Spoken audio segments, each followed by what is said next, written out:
Hi everyone and welcome back to Switch Up. With any sponsored content, we like to try and give away at least one copy of the game. So leave your comments down below and let me know your favourite deck builder. And Pirate Outlaws is launching today on Nintendo Switch and other consoles. All the information, as well as links to it, are in the description and the top pinned comment. Now be warned, this one is ridiculously addictive. So if you're someone that, like me, gets hooked very easily to things like Slay the Spire, then this might not be the greatest choice for you right now. A cheers to Blitworks and the publisher for sponsoring this one. While it obviously won't have a review score, I can tell you I really enjoy this. So I'll pop up some review scores from other outlets to give you some kind of idea of what they think. What exactly is so good about Pirate Outlaws, and why is this video delayed 5 hours? Because I couldn't stop playing it. Well, my name is Mark Walker, welcome back to Switch Up. Now, let's find out.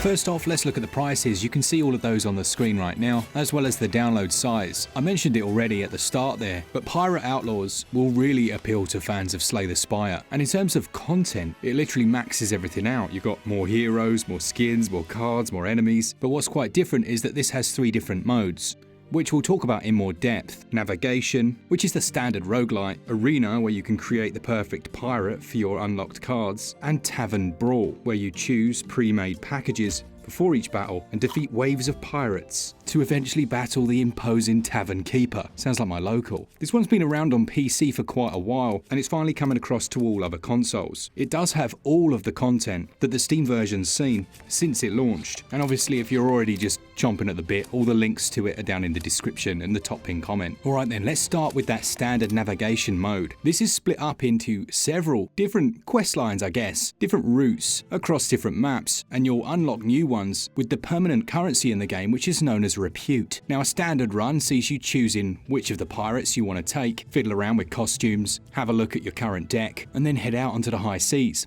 A few things that you need to pay attention to. You have the current status of your ship, which is shown over here. Essentially, if this hits 0, you're going to sink. Quite literally. Your relics are shown at the top of the screen. These are essentially permanent passive items that you can pick up and give you little buffs, such as a random card at the start of the battle or a permanent health boost. And then you choose your path. Now, as you can see, different paths have different levels of hull damage attributed to them. It's a classic risk and reward, with more dangerous areas potentially doing more damage to the hull, but reaping much larger rewards. When you enter a combat instance, everything shifts to that side perspective, and it uses a take on a well-known formula. So essentially you have ammunition, with some of your cards requiring ammo to use, such as those with pistols.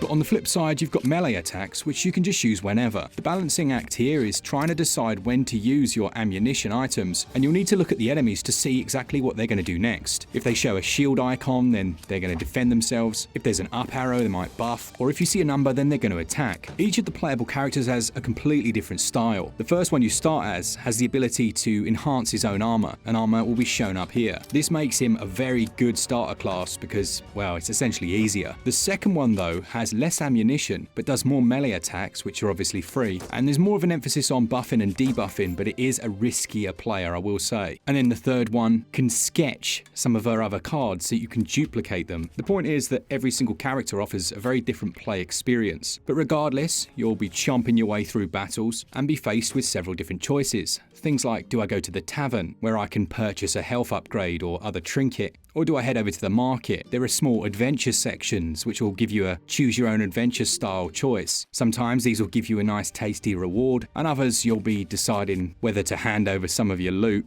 or face a permanent curse. Every deck builder has some element of RNG to it, particularly a roguelike one, and that is the case here, but different characters have different amounts of this. I certainly found that very first playable character, it was much easier to be tactical, putting down loads of shield upon yourself to absorb most of the damage you were going to face. And it was only when I got greedy that I tended to lose. But hopefully, you'll make your way through all of the different areas till you reach the bosses. As you'd expect, these are nefarious pirate outlaws. I'm not sure what it is about pirates, but it instantly makes a game 15 times better. But you also have optional quests that will give you bonuses that you can take on. If and when you beat the boss, you have the choice. You can either continue the run, or you can take everything you've gained, all the treasure, all the loot, and you can return back to base. Continuing on is where we see the higher rewards, but obviously greater risks.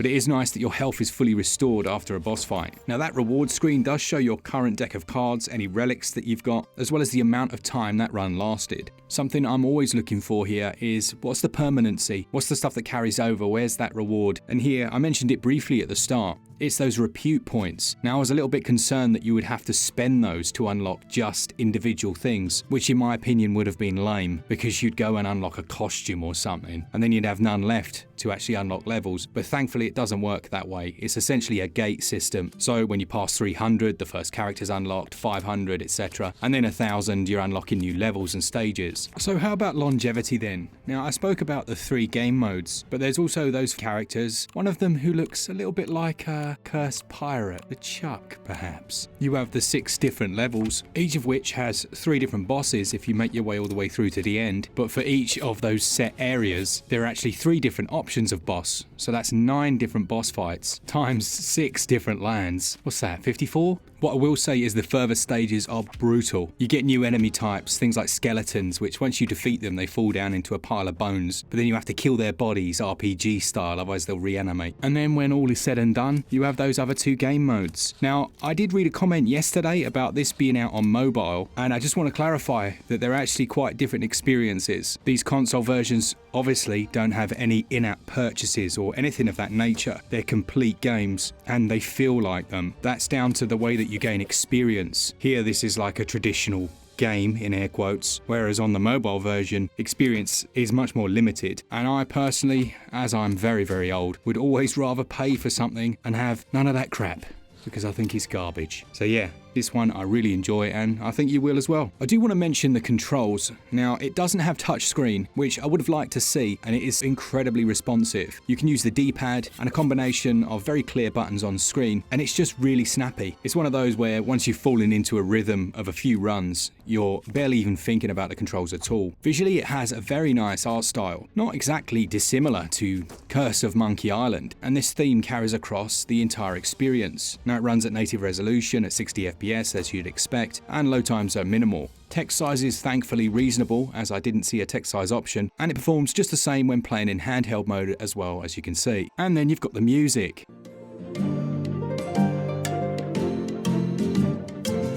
It's a cracking package overall, and that's not something I would generally say in something that was sponsored, but it really is. It's very fun, really enjoyable. If you like the aforementioned game, just be warned, because my goodness, I can't stop playing it. This video has been massively delayed for that very reason. Nice one. Big old thanks to Blitworks for sponsoring this episode. All the links to their game will be down in the description and the top pinned comment, as I say, and I apologise in advance if you had work to get on with like me. This one will definitely be making my next addictive games list. Alright, to all of you, if you want to save yourself 5% before the end of the month, use code SWITCHUP over at switchup.gg to buy your eShop credit. Other than that, thanks to all of you that enjoy the content, and as always, for all things Switch, all the time, keep it Switch up. Cheers guys, see ya!